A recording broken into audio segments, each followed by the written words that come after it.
So what are some mistakes that maybe you have made running a record label? What are some mistakes that you see that are out there when it comes to running a record label? Definitely poor time management, 100% poor communication. With that, I mean, is like, to do it from vinyl, you have to make sure because of certain deadlines. For example, it's like certain plants in Europe, they don't press between July to September because it's so hot Okay. that these record plants, I think they probably burn records at like probably over like 300 degrees. So you're talking about this industrial space that's probably getting just as hot.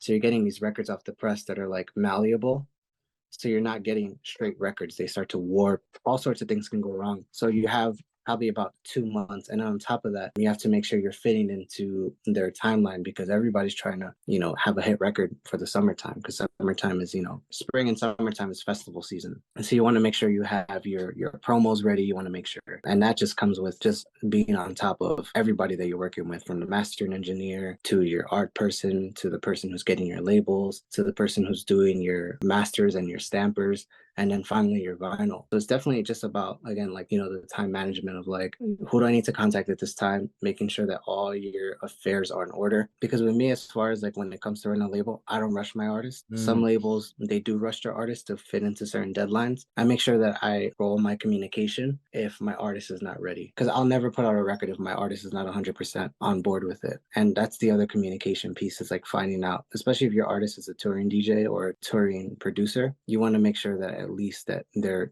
devoting some time to work on, basically, your contract. You paid them for a service, and at some point, you are collecting on that service. So with my artists, I make sure that, I put whatever negotiation we make. Yeah, I'll be honest about my business dealings. I pay most of the money to my artists, from 75 to 100% depending upon my cost. And sometimes we can talk about paying them up front, whether it be a deposit or they make, until I reach a certain amount of record sales, which is what distributors do. And again, I make sure that's communicated beforehand, because some people, they don't know the business. And I know so many artists, especially in the underground, that, there will be a record label owner that really wants their music and they don't communicate even about payment. Like, I know people that haven't been paid for huge records, Wow.